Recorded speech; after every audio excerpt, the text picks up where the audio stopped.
जंगल में एक खौफनाक चीख गूंजी और उसके बाद खामोशी छा गई। ये किस चीज की चीख थी? चलो चलकर देखते। वो दोनों बाहर आए, लेकिन उन्हें कुछ भी नजर नहीं आया। सुबह हुई तो दरबार में कहराम मच गया। शेर की गार के सामने ताजा गोश्त पड़ा हुआ था। ये ताजा गोश्त कहां से आया? महाराज, रात को एक चीख की आवाज सुनाई दी थी। हमने आसपास देखा मगर कुछ नजर नहीं आया। तुम दोनों हो ही सुस्त और लापरवाह हो। तुम दोनों के होते हुए कोई शिकार करके ले गया और तुम्हें पता ही नहीं चला। शेर महाराज, हम अभी उसे जाके ढूंढते हैं। उसने सिर्फ शिकार नहीं किया, बल्कि गोश्त यहां फेंक कर मेरी गैरत को भी ललकारा है। जाओ, दफा हो जाओ और उसे ढूंढ कर लाओ मेरे पास। तभी अचानक गार की छत से कुछ नीचे गिरता है। तमाम जानवर बुरी तरह डर जाते हैं। महाराज, ये क्या है? ये किसने दुम फेंकी है? अभी तो कोई भी नहीं है, तो फिर ये दुम कहां से आई? लगता है ये रात के वक्त किसी ने गार के ऊपर फेंकी थी, तो अब नीचे गिरी है। दफा हो जाओ और जाके शिकार ढूंढो कि कौन सा नया शिकारी इस जंगल में घुस आया है।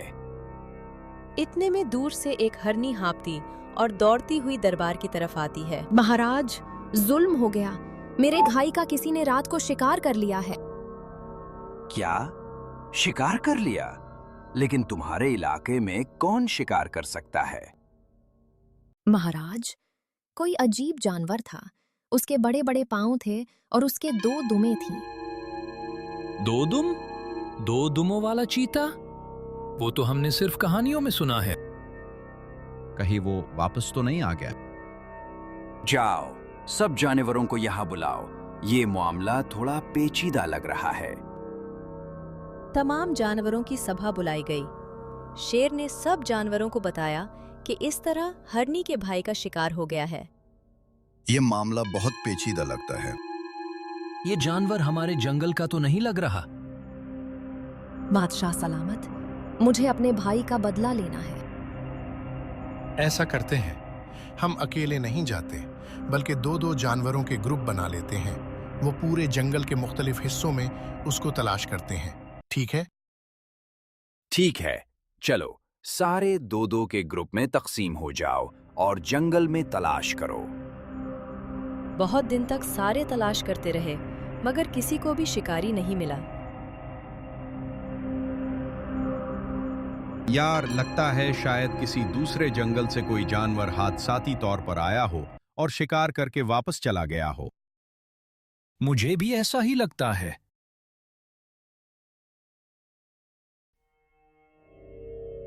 रात के वक्त शेर की गार के बाहर झाड़ियों में कोई हलचल पैदा हुई। ओए भेड़िए, देखो, कोई झाड़ियों के पीछे है। हाँ, मुझे भी लग रहा है। चलो चलते हैं, इससे पहले कि वो कहीं भाग जाए। वो दोनों झाड़ियों की तरफ गए तो वहां से गीदड़ निकलता है। तो यहाँ क्या कर रहा है? यार, मैं तो यहाँ से जुड़ी बोटियां लेने आया था। जड़ी बूटियां?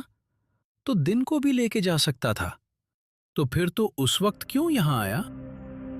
बालू ने कहा था कि रात के वक्त जाना, क्योंकि रात के वक्त जड़ी बूटियां ठंडी हो जाती हैं और वो असर ज्यादा करती हैं।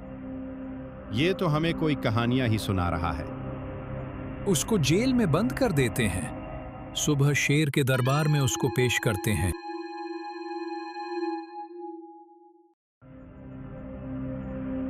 सुबह हुई तो लकड़बगे ने शेर को सारी बात बताई। सच सच बता दो, तुम वहां जुड़ी बूटियों में क्या कर रहे थे? वरना मैं तुम्हारा अभी शिकार कर लूंगा। महाराज, मुझे बालू ने कहा था कि वहां से जुड़ी बोटियां लेके आओ। मैंने कोई दवा तैयार करनी है। चलो, हम अभी भालू को बुला लेते हैं। दूध का दूध और पानी का पानी हो जाएगा। भालू को दरबार में हाजिर किया गया और शेर ने भालू को सारी बात बताई। भालू ने सोचा, अगर मैं सच बता दूंगा तो खुद पकड़ा जाऊंगा, क्योंकि भेजा तो मैंने ही था गीदड़ को। तो भालू ने कहा, बादशाह सलामत, ये झूठ बोल रहा है। मैं तो सोया हुआ था। मुझे तो अभी जानवरों ने उठाया है कि बादशाह सेमफुल ने तुम्हें दरबार में बुलाया है। दरअसल भालू ऐसी जड़ी बूटियां तलाश कर रहा था जिनको किसी भी जानवर की खाल पर लगाया जाए तो वो किसी दूसरे जानवर की खाल में तब्दील हो जाती हैं। बादशाह सलामत, हमें गीदड़ की गार की तलाशी लेनी चाहिए। शायद हमें वहां से कुछ मिल जाए। ठीक कहा।